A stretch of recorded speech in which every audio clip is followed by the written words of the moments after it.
ওয়ালাকাদ বাআসনা ফি কুল্লি উম্মাতির রাসূলা, প্রত্যেক উম্মাহ রাসূলগণের নিকট, প্রত্যেক উম্মার নিকট রাসূলগণকে প্রেরণ করেছি এই মর্মে যে আনি ইবুদুল্লাহ, তোমরা এক আল্লাহর ইবাদত করবে, ওয়াজতানিবুত তাগুত, এবং তাগুত থেকে তোমরা বিরত থাকবে। মা ওয়া তাগুত, তাগুত কাকে বলে? তাগুত থেকে বেঁচে থাকবে মানে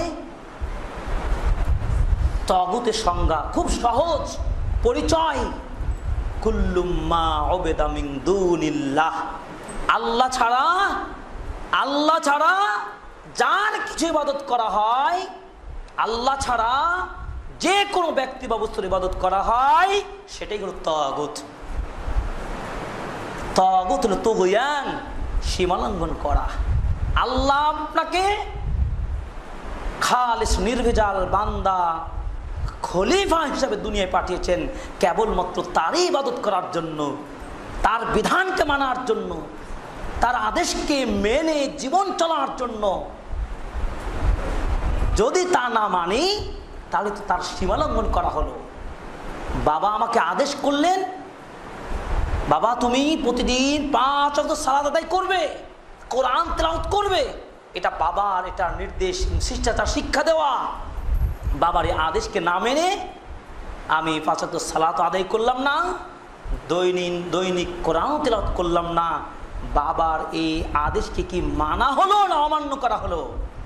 অমান্য করা হলো। এই বাবা কি সন্তানকে খেতে দিবে?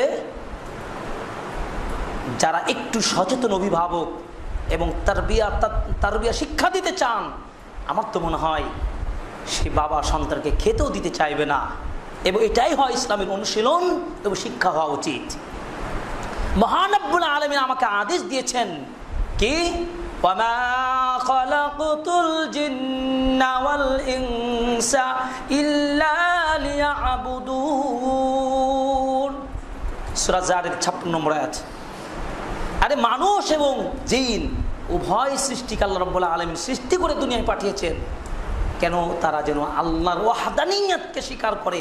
আল্লাহ যে রব, আল্লাহ যে খালেক, আল্লাহ যে মালিক, সকল কিছুর স্রষ্টা আল্লাহ রাব্বুল আলামিন, এ কথা দৃঢ়তার চিত্তে প্রকাশ করার জন্যই হচ্ছে মানুষকে দুনিয়ায় পাঠিয়েছেন।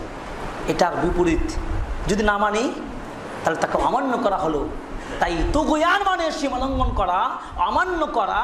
আর শারঈ অর্থে বলা হবে কুল্লু মা উবিদা মিন দুনিল্লাহ, আল্লাহ ছাড়া যাকেই ভালোবাসেন, আল্লাহ ছাড়া যেই মতাদর্শকে লালন করেন, সবগুলি তাগুত, সবগুলি বাতিল, সবগুলি ভ্রান্ত, এর নাম হলো তাগুত। এই তাগুত থেকে বাঁচানোর জন্য আল্লাহ বলছেন বাআসনা ফি কুল্লি উম্মাতির রাসূলা আনি ইবুদুল্লাহ ওয়াজতানিবুত তাগুত। তাহলে কালিমাতুত তাওহীদ এর অনেকগুলো ফজিলতের 1 নম্বর, এই কালিমাতুত তাওহীদ হলো সকল নবী রাসূলগণের দাওয়াত ও রিসালাতের মূল থিম, এবং এটাকে সার কথা।